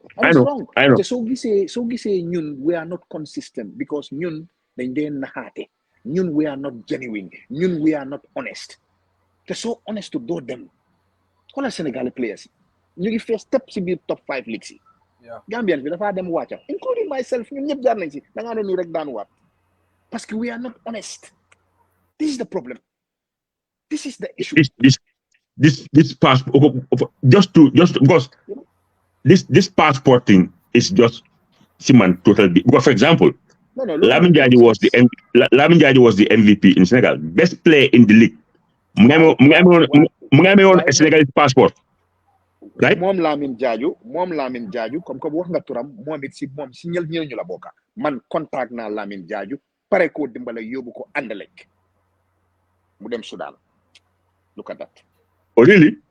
This is the thing a lot of people don't know. Habib dama dey convince mbay xam dara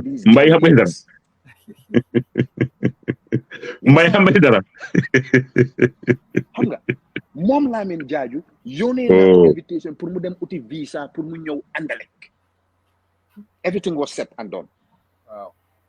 Ma toog rek déggaatuma ko dégga ne mu nga dem Sudan ma ne no problem su ma ne ma demal nga dem seetaanal rek dañ leen seetaan rek ñu dem. That's a news here. It's sad Habib yu bari yoo xam ne necessary pour ma wax ko fi it's not necessary pour ma wax ko fi because man dama nekk noonu ko xam ne I just do my thing dama help it's not like I said it's not monetary gain li ma yàlla may na ma ko ba pare they cannot change my life or do whatever understand nga so waaye dafa baax dara gënu ta neex ma toog Old Trafford ñun ñëpp ñu toog fa ñu gestu wante gis suñ doomi réew ñuy play Old Trafford ma ne lii de man maa ko indi kii loolu fu ma bégte la su ma kontante absolutely maa ngi faa yóbbu tubaab at the highest level di jëlee tubaab from Newcastle di ko yóbbu United at the highest level why can't I do the same thing for my brothers waaye mooy li ma la wax rek fii suñ ko raxasut and we honest we have a long way to go Gambians. Do you have any link in the Arab world because dafa am ko ma laajoon ndax Cherno amul link in the Arab world su ko defee players yi nga xam ne they are 26 and 25 up or 26 ndax because comme like let's say retirement league ndax Cherno amul link pour yow fa players am almost xam nga ñu ngi xaw a mag. léegi laa la wax na la suma friends rek ñoo nekk si positions of power one we're talking about is Steven Gerrard fan la nekk Saudi yóbbu naa fa try pour yóbbu fa a Gambian player before du ma wax turam ma dem ne ko changeal sa life because lii is an opportunity yow dem nga ba mag fu mu nekk mun naa la faa yóbbu dugga na fii dugga na fële mu ne non and now that person is struggling. Habib nañ bàyyi wax ji rek yéen ay dangay waaru. Somebody asked are you danga ma sa contact Musa Juara ndo bu nekkoon Bologna léegi mu nekk in Denmark.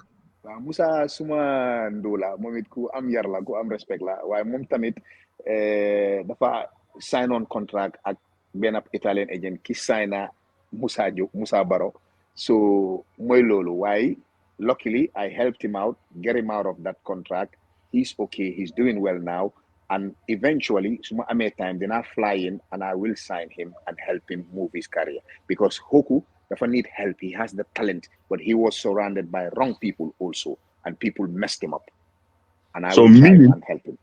Meaning it's just a matter of time dinga officialize send digate.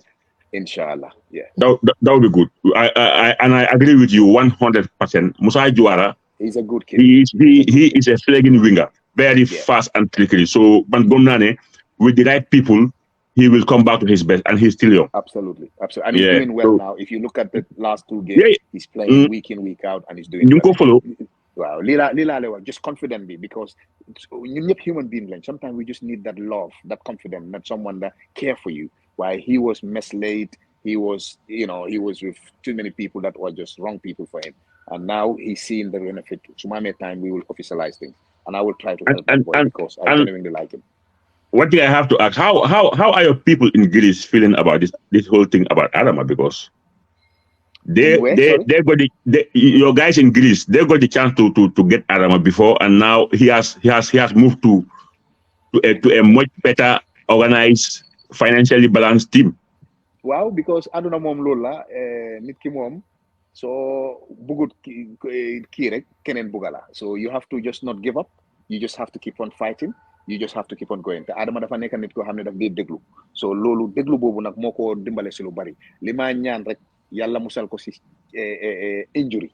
Yalla musal ko ci injury because ko Yalla musale ci injury rek this boy will go all the way. He's very dedicated, he's very honest, he's very hardworking. Adama man mako de wax lo sa pour mu ré. Adama ré sax problem ci gemiñam. Wow. He's shy boy and down to earth kid. Very lovable person. So inshallah rabbi nañu ñi ñaanal te bayñu ak jama. So Greece they made a big blunder and they made a big mistake because after they was contacting me say I said it's too late. You've had your chance and you blew it, and that's it. So how about the other boy? Was there a twin number? How about anything new about the other guy? Something will come up. There are something Mohammed. He got depressed and then started talking to other people, and this is what I'm talking about. The patient is key because Adama, the things happen in Greece. I'm going to go back to Gambia. You will go back to Gambia because I will get you out of there. And he had the patience and the dedication. But the other guy, unfortunately, lately, I'm hearing stuff that he started talking to other people. And once you start doing that, then again in line. And if you come out of line, it will hard to get back in shape. So fingers crossed, I am speaking to his family in the next couple of days. If that can be rectified, then I will help. It can be rectified because that family is my family. Okay. Kooku man maa ko yar ñun ñoo ko yar muy play post ndaw ba mag. So I have foofu am naa fa alliance suma kaddu when it comes to football magam is a web designer. He's a musician. Kumbokal Ndiaye kooku amul time in football. He is more onto his job. You understand? Yaayam suma yaay la dem na be France seeti ko just to show you how close I am with the family. I'm very close. I live with them for over a decade. You understand? Foofu lu fa yaaxu rek man war naa ko mën a liggéeyanti man as a person. Yaa ma diga? No, Cherno mu ngi Hello? muut li fi nam bi. Waaw Cherno yaa ngi mute. waaw maa ngi dégg bu baax maa ngi dégg bu baax. Well, Cherno, lu ma wax mooy when it comes to the other player, when it comes to footballing matters, dama fa am cër because ñooñu dama am ñoom very good rapport. Magam bu ma sey sax moo nekkoon suma best man just to show you how close we are. Yaayam suma yaay la. I went to France to see her. Waxtaan ak moom about the kid. Kid bi he's my kid. So whatever lu mu def lu wrong, you know, man, I think is nekkee loo xam ne is fixable loolu mën nañ ko fix because magam daf ma dee put in the picture a lot about the boy. Moom sax personally, you know, léegi-léegi sax mu call ma waaye am na time call naa ko ne ko you are in the Gambia and you are playing ba pare yëguma ko because dama toog da mu yónnee ma benn goal bu mu score against Gantel, a very good goal. Xam nga but like I said, you know, the other guy kooku moom is my kooku is my thing. So whatever lu mu def loo xam ne is fixable, yeah, I think yeah, yow loolu ñu la ko bàyyee because soo si jàppul du baax. Okay. Cherno, bala mo jola some questions. I know that jël nañ sa time almost 1 hour 22 minutes. Right. Léegi ma bëggoon just some question about League baa ngi ñëw door Gambia back, you know, hopefully tamit Gambia might qualify for the next Africa Cup of Nations, which happens to be in Africa Coast. Leneen lu nga xam ne tamit gis nañ ko mooy this nawetaan suy daw qualifier ak nawetaan suy daw Cherno man gis na ay xale yu nga xam ne they are under age 18 years old, young talented players yu nga xam ne to be honest su nga amee guidance ñi could be another you know Sadio Mane's man others ñoom Jato Cissé ñu mel ni yow ak yow léegi dañ am problem of you know how to help this kid. Yow as a football agent te tamit am nga this connection outside Gambia fii comme noo ko waxee di Steven Gerrard di others Cherno naka lañ mën a gisee ne dinañ amee good structure bu nga xam ne dinañ ko put in place here in Banjul bu nga xam ne all these young talented players yu nga xam ne tey duñ nekk di roam around because tey soo bàyyee xel xale yu migré dem Sénégal is too much yu nga xam ne dañaa yóbbu ay Generation de Foot su ma la waxee ñaari play nekk Generation de Foot is doo ko mën a kon because right now ñu ngi am almost for 6 or 7 players yu nga xam ne ñu ngi war a yóbbu Generation de Foot on the 1st of September so why not you know ñu mel ni yow ak ñeneen ñu ñëw back home here jagar fi structure bu nga xam ne xale yi ñu mën a bàyyi fii jagar leen ba ñu nga xam ne fu nekk nii war nañu mën a génne ñu export leen in the various clubs yu nga xam ne yaa ngi am contacts with those clubs. waaw loolu moom not just me myself but so many people but after that by ATL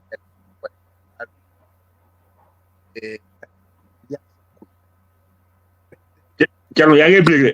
waaw sa mic baa ngi break de. waaw sorry yéen a maa dégg léegi. ok waaw yeah clear yeah. waaw so li ma wax mooy xam nga tamit léegi yéen a daf dee teyal xel parce que yow da ngaa dem def sa investment yar sa kuy ba mag keneen ñëw bugga la koo yaxal xam nga loolu tamit daf dee teyal ba pare loolu tam dafa naxari si xool understand nga and I'll give you prime example bi ma start Adama Bojang kenn xamut ko def nañ we've gone through a lot bi moo ut visa bi pour mu dem Greece it took him 2 weeks mu ngi Morocco toog fa di xaar visa understand ak beneen player bii nii so nit ñi xamuñ what I gone through with Adama what we've gone jóg nañ daw def nii ba xaar ba war a everything go to pare keneen ñëw bëgg ko and I'll give you prime example there are players yoo xam ne benn player boo xam ne man play naa moom si squad bi he's a friend in the squad in Gambian national team and he's known in that country this player dem si teami Adama bi ak ñi amee Adama pour can you imagine this pour wax leen ne Adama orma dem sign ak beneen tubaab waaw koo xam ne moom moo ko fa indi te kii play naa moom play la ndeysaan waaye suma yaay dafa sëy I know so those things will never happen ba pare man lu ma def dama dee make sure ne it is at the highest level queen bi su wàccoon sax pour daga contract boobu du ko mën a daga I know amut understand ñoom xamuñ tey xamuñ ëllëg so façon yooyu moo la dee put off bi nga xam ne doo bëgg a def yenn yi parce que kii ki ko def su ma gisee si mbedd bi au moins la daf maa call ne ma booy nagam yaa ngi kii te kooku play naa moom si squad bi he's very well known in the squad waaw mu dem pour yi bugg a yaxa suma diggante ak Adama ak ñi amee Adama ba pare tamit wax leen ne moom Adama mu dog suma contrat bi ak moom den moom mu indil ko tubaab boo xam ne tubaab bi boppi nam bi sax mu koo tafa bu baax it's sad so when you see these kind of things it puts you off you only like to work with certain individuals and keep yourself to yourself so infrastructure bi nga wax it's a must it should be done it should be put in place understand nga waaye léegi da nga dee bugg a dem ba nga xam ne Gambian bi daf la dee put off Habib ak Mbay dañ la dee put off because there are so many things lu ma bugg a def foofu Adidas bi ma utal Adama Bojang Adidas is my partners they're my friends man Nike ñoo ma daan sponsor Nike ba tey man su ma buggee Nike dara dama koo jël because of ki amee Nike ku ñëw wax Brian Mawut mooy nekk City kooku moo ma amee woon ba maa nekk xale jox ma suma Nike sponsorship after muy moogal Manchester City léegi mu nekk global Nike passé waaye jëluma Adama jox ko Nike Adidas laa ko jox because the beneficials now is better with Adidas waaye moo tax ma jox ko 3 years contract nga xam ne suy dem bay establish dana nekk si position boo xam ne he can pick and choose which brand he wants. Exactly. So these kind of infrastructure you're talking about, it should be implemented, it should be put in place, it should be people like me to go come there and do these things. But like I said, if you have a place, if you have a friend, koo xam ne yéen a ngi football together ngeen xamante mu bugg a ñëw si sa ron pour yàqal li nga tabax yëpp suñu daf la dof may doo ko bugg a def. Yeah, I know. Cherno, Habib Palama, Coach Samba ku nga xam ne kenn du wax mbiram when it comes to football. Coach Papa la suma papa they are very good friends. He always talk Coach Samba he's the best. He's always there. Saa yi ma ko suy guddi sax suy nelaw sax su gëstoo gisuma téléphone dafa ne Mbaye yow moom lu woon saa yi ma ko dinaa jël téléphone. Mu ne ma please ma ask Cherno what are the biggest challenge Gambian football face in playing in top leagues? Lan mooy biggest challenge si Gambian players moom loolu la bëgg answer ko question boobu rek. He asks a very very very important legit question and he's somebody that just to touch a little bit on him, he's somebody that I really respect and follow throughout my time and always see what he's doing and stuff. I have the most high respect for this man and he's a family friend and he's with my uncle. They're best of friends growing up and stuff. So I have very, very high esteem for him, for this man. I talk to him occasionally. He advises me and tell me stuff to do. And he knows everything what I'm doing. And he's somebody that I really respect at the highest level. This question that he asked is very, very important. The reason why that is because ñun dañ teel a doylu Gambian bi dina ñëw Europe and £3,000 a month mu foog ne am na yëpp he will not push harder mu ñëw Gambia holiday dina benn moto bu ndaw am benn kër bu ndaw foog ne méeg na ko su delsee he will reduce the gas Sénégalais bi dafa am £2,000 a month ne lii doyut damaa gën a yokka ëllëg mu am 5,000 gannaaw ëllëg mu am 10,000 Yaya Touré win the African Player of the Year once mënoon na faa stop waaye mu ne no I push more mu winaat ko non I push more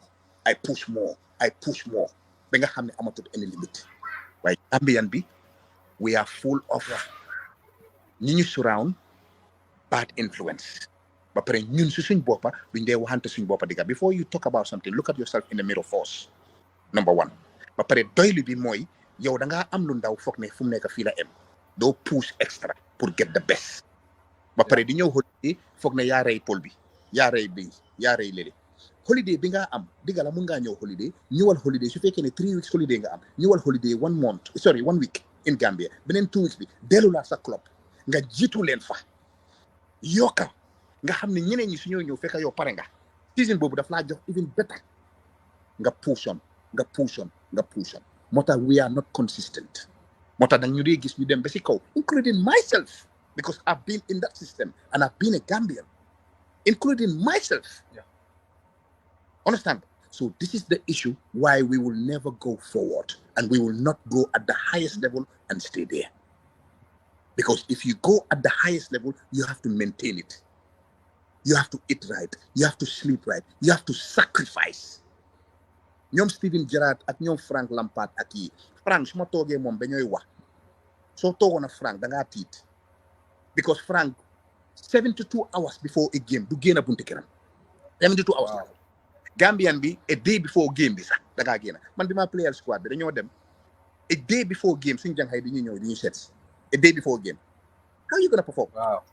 So this is the discipline, this is the disrespect, and this is the sacrifice you have to do. If you want something, you have to sacrifice for it. Make no mistake about it. And that's why you have okay players, good players, and great. Because the great ones, they stay there like the Cherno and the Messi because of that sacrifice. But ñun Gambian, including myself, am lu ndaw rek na doy. Kenn gënu ñoo mëna ceeb nak. December bu jot ñu dem dawal moto yu nice nag suñ paree dellu si waat how are we going to sustain that sustainability to stay at the top? We will never.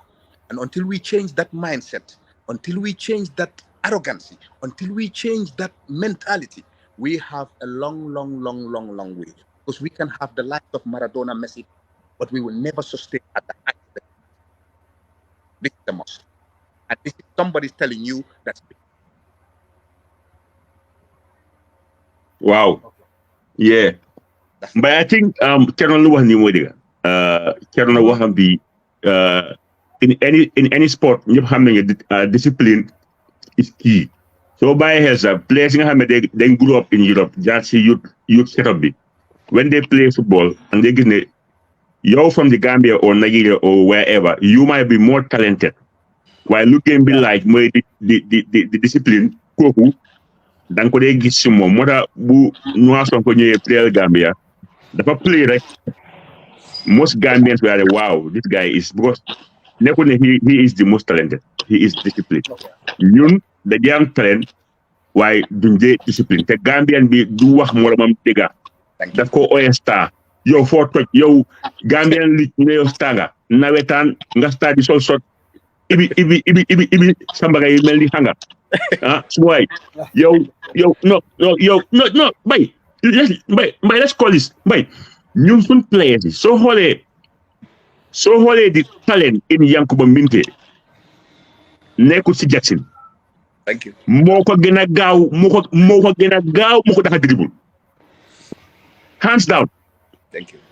I'm happy ne Minteh mu ngi si good part so alhamdulillah but ñun am nañ talent play xam ne they are as good as anybody. Thank you.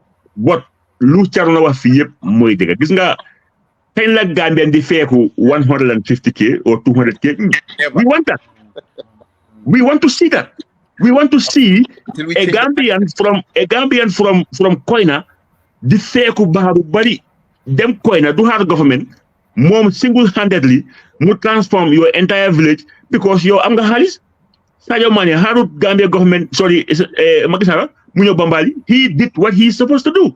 yaa ngi cappa this guy Koulibaly mu laa wax ne he went to Saudi for the money because dafa am project boo xam ne mu ngi sampal Fouta lopitaan xaw ma ak lan we want to see our players tamit ñu aga at that height because su nekkee talent ñun kenn daxu ñu play yaa ngi ko gis ñu ngi play ñum Tunisia leen dóor te ñooñu when it comes to investment in football miles away amuñu levels ñu ngi dóor dëkk yoo xam ne ñooñu ëppa grassroots ñooñu ëppa infrastructure ñooñu ëppa financial support but still talent wise Gambia mu ngi maaj ñooñu in youth category waaye pour ñu push the next year ba mun a toj di feeku di am mbay it's about time ñun suñu play di feeku lu baax. Wow, gis nga Habib joguma la why because of we are not honest to each other. We are not honest to ourselves. That's the problem. Nit ki bala nga lifin xoolal sa bopp si miro bi force then you talk. Waaye ñun dañ dee jayante comme li nga wax rek kii star kii Gambian yi ñun fan lañ toj tojuñ ci dañ la xalamal lañ tojut fen dañ la xalamal rek tojuñ fen defuñ dara soo demee si media Cherno nga ne ndoo bi du star nga wax ko si media yow guddi boobu campagne yi yow la dafa iñaan. Why this is the problem and people calling that people saying nga iñaan they cannot even buy you a boot. They can't. Frank Lampard bi moo start West Ham media si dañ ko wóor mu ngi toog a Harry Redknapp suma waa ji media bi laaj Harry ne ko yow yaa ngi play kii waaye because of kii sa nephew la kii mënu tus mënu dara Frank déglu yëpp mu ngi toog loolu moo inspire Frank ba Frank nekk fi mu toog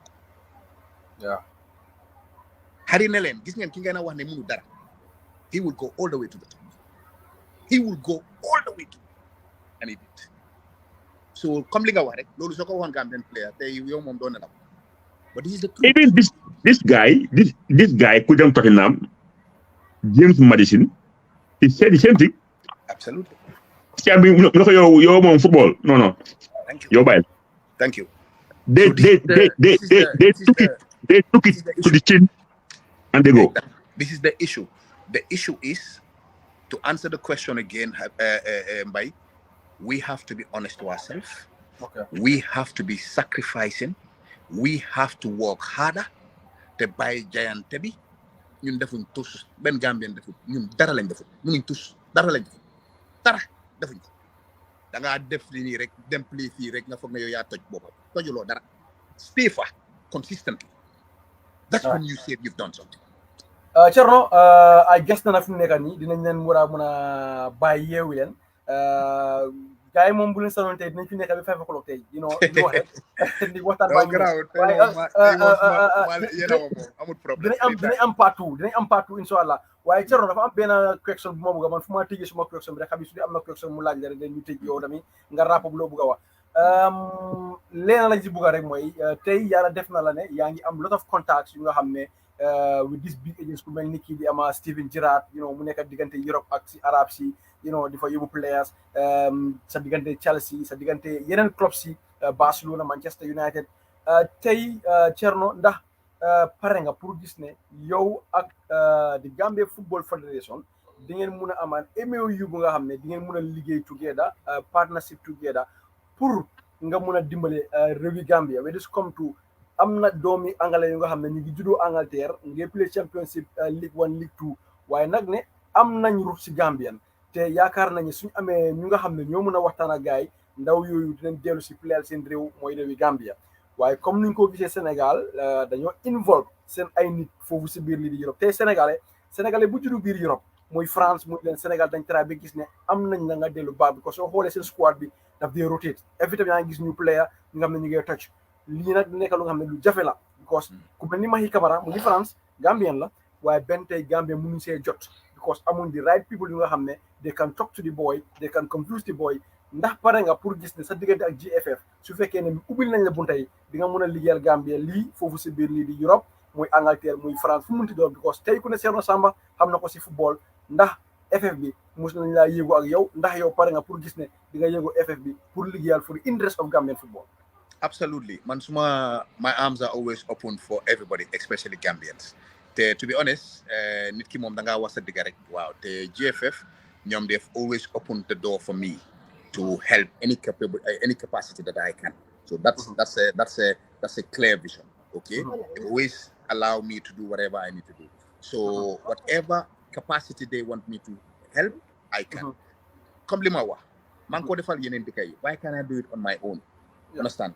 So that's the most important thing. Tey dara gënuma ne ma gis Gambian flag bi as high as possible. Tey dara gënuma ne digala fii laa yaroo fii laa defee suma lifin suma if I was to say suma life yëpp is Angleterre, that's true. Why suma jumbax bi Gambia la rote. That's the key. So lum métti lum neex Gambia la judo. So to see Gambia at the highest level and consistently moma gënal lu anything. So my arms are open. My arms are always open for Gambian players. My arms are open for the Gambian Federation. My arms are open for the Gambian government. Any way, any shape where I can help to contribute, I can do that. But first and foremost, I am not a fool. That's very clear. Yeah. Because let's be honest to each other if we're going to work together. Because if you are not honest to each other, nit ki solena anda da ngeen anda ci diga muy neex muy naxari waaye su fekkee ne dang ma jaay because of so interest duma dema yow su fekkee ne man tamit dama la jaay because of your interest yoy waruloo dema man. So we have to be honest to each other. That's between the players, the federations, the institution, whatever institution it is. We have to be honest together. You work together and the betterment of Gambia. That's the key. So as I said, I'm always open to do whatever I need to do with people in Gambia and people outside of Gambia and help them as much as I can. In only one condition, honesty. That's it. Habib, should I have more question then? Well, the reason why Cherno will find it tough for most Gambians, Thank you. Honesty. Our people are not honest. That's the truth. And that's the fact. And effect change not only in football. Gambia look at tagal necktie is honesty in all areas. So no effect change that attitude to change in Europe, lu nekk Africa nekk Europe. Amuñ diamond, gay amuñ diw, amuñ dara. Mbay tuba bi amuñ dara gay amuñ ci nek. Why guess what? The public cake they go hide. They go hide equally. Ñun am nañ diw, am nañ everything we are poor because greed and selfish te duñ wax digal. So Cherno waxa bu dama ko digal. I think mbay fu ñoo ene mooy dafa am lu la bu ñu suma mind. Gambia dañ just struggle pour am even though kudos I would say that Salah has been back in Gambia for many years. They did a good job. You talked about Nike. You talk about Adidas. You know, why not? La Gambia munta am chance when it comes to a decent company boo xam ne dafa mën a ñëw jox ñu help because xam naa ne Nike su ñëwee Gambia or Adidas the main thing mooy not profit making. xam naa dañ ma jéem a dimbale because Gambia number one dëkk bu ndaw la mun loo faa jaay jaas yi di amount lu moo jar Europe ndax yow Cherno because am nga link am nga sa network bi is wide you know ndax Gambia mënut am any chance of having some of these household companies in the future. Because if Adama can have it as a prospect coming on, so loo xam si Gambia as a country in terms of ñu mun ñoo solal Gambia tam mun a nekk on top. mooy li ma starté rek Habib ku jëlee player from amateur league in Gambia di ko jox 3 years contract of Adidas. The nation is a small thing, isn't it? Wow. It can be done. My relationship yi ma la wax ak contacts. Yep. Adama is okay de. Adama nañ ko ñaanal yàlla musal ko si lamañ musal ko si chat musal ko si seytaane musal ko si injury. But this boy is okay. He is set. So if I can do that for Adama, it's easier to do it for a nation. But absolutely, again, honesty. Because I don't want to be also used to be tarnishing my image with my partners and my contacts. Yeah, I know. I'm with you. I'm with you. Wow. I'm with you. Wow. Dañ ma olu man luma bëgg ma def ko dama lay gis nit ñi comme agency ñu ne jox ma sa vidéo kéré rek ma ko waxal nit you know dañ la bëgg dimbalé moy Gambian player Gambian some of these so-called Gambians ñoo xamné moy lolu dal légui ñu ne agent né ñoom tamit whatever jox dama usa vidéo pour ma defal la li defal soxluma vidéo kenn I don't need a video ñi nekk background bi ci Gambia suñu mané ki baxna I trust them because I've been working with them for a very long time. Yeah. Words you, it means everything to me. man watch yooyu laay transfer to the clubs in Europe ne leen kii baax ñoom it duñ soxla vidéo duñ ma laaj benn vidéo because my words are enough. Because there is trust. Thank you very much. So to talk about that sponsorship, it can be done, but it has to be very, very transparent and trust. Thank you. Apart from the national team with those, is it what? How about the clubs? Do they have a chance? Of course. Habib, Lul Europe and yep, Gambia can have it. No, I mean the Gambian league teams. Do they have a chance for Numunam and endorsement deals for Adidas? Of course. Because ñoom yu bari xamuñ ne these kind of brands, they actually love doing these things in Africa. Because then they book a channel saying, it's like, come for example, a big company ñëw ne defal na lii to this nation or whatever, because ñoom it seen ndam la pour ñu gën leen a ràññee ne just joxuñ ko the established ones or the top ones. You go def even at the smallest places. Yeah, I got you. I got you. Cherno dina help pour mëna guide clubs yi ñu mëna activer lolu. Well, he said it's doable. I think Lumo is open is in the open. Absolutely. So if anybody wants to do something, you know what to do. Absolutely. But again, honesty, transparency, degu. Degu mom happy blolu mom I go by and I will die by. Gambia when it comes to endorsement and deals. So many people went to Gambia for the establishment. Why koto yi kickbacks at ñaata la sé am motamu de yaw. It's crazy.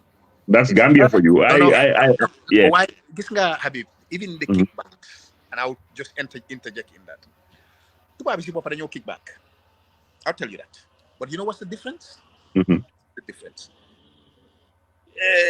At the highest level, Tuba bi in any institution, sir, they get their kickbacks. But the difference is Tuba dafa am $10 pour ci institution bi. Mu jël kickback yi 50 butuut. Wala mu sorry, astagfirullah, mu jël $1 from $10 mu jël $1 from the kickbacks. $9 bi yépp mu dugal ko ci institution bi. Ñun Gambians and Africans nag dañoo am $10. Waxuma la $1 bi de $15 la ñoo jël dañ ci dem def fa double. I know. Take for debt. That's the difference. Right. Cherno, léegi nag ñu bàyyi la nga wrap up ba tey rek nga gërëm ñu nga xam ne rek ne ñu doon seetaan since 1 o'clock ba léegi ama 9 minutes to 3 almost 2 hours programme nga xam ne Gambians ñu ngi toog you know lot of comments yu nga xam ne gis nañ ko you know appreciate nañ bu baax a baax because mënu nañu ñëw fii rek kenn du seetaan waaye we are very proud ne you know Gambians yi génneen seetaan nañ yónnee nañ seen SMS you know because crédit la da ngaa toog di crédit moo seetaan affaire yi you know. And by guess what? Yeah. Guess what? Most Gambians will watch this show after because right now you engage. So they'll go on YouTube and watch because when they get feedback. Yeah, thank you. Le Cherno ñu bàyyi la nga tàggu léegi. Waaw li ma wax rek mooy maa ngi gërëm tamit am na Gambians yoo xam ne tamit ñu baax lañ parce que bi happené about biri Adama yëpp ñu ma doon encourage di ma wax ne ma continuer rek nga def li nga def yow moom sa wax moom doo dee wax danga dee def rek ñu gis.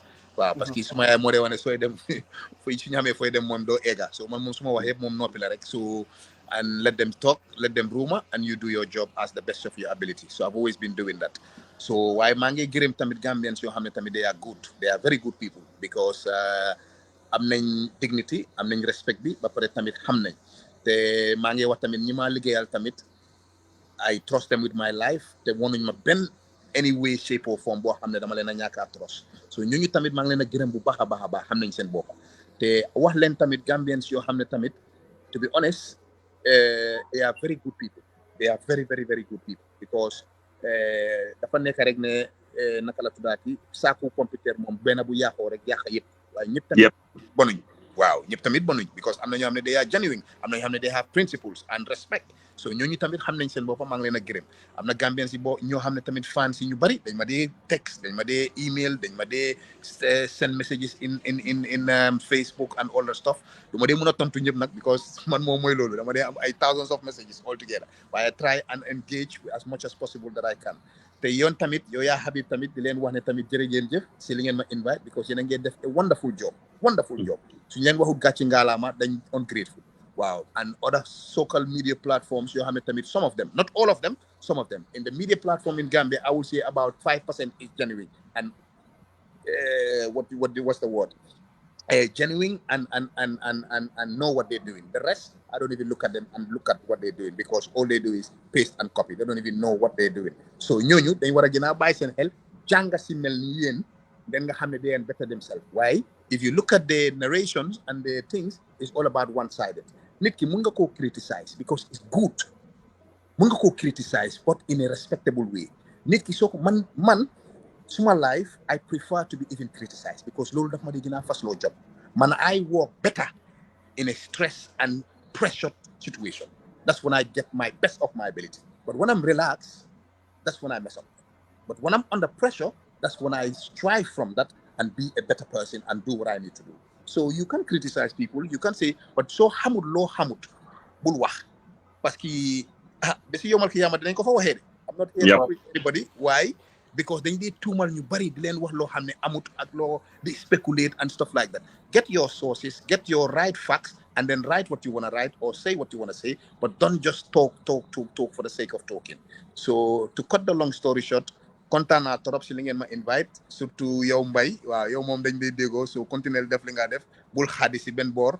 You are doing a great job. Habib tam dama ko dee follow moom suma mbokk la ñun waa Baarale you know so I'm very happy. waaw nga dama ne gars yi nekk nii Cherno Samba bokka moom yombut. waaw yaa ngi gis. soo waxee ne Cherno suma mbokk la dañoo wax ne da ngaa fraatu bokka. Thank you. waaye bu leen te man duma leen faale because man xam naa lu ma xam. Exactly. So thank you so much. Well, thank you so much, man. Wow, kontaan naa. Thank you so much. Mbaye, I think it was a good one. Yeah, absolutely. No problem. All right, bro. Thank you very much. See you next time. All right, okay. Good. Cherno ndaanaan la Mbaye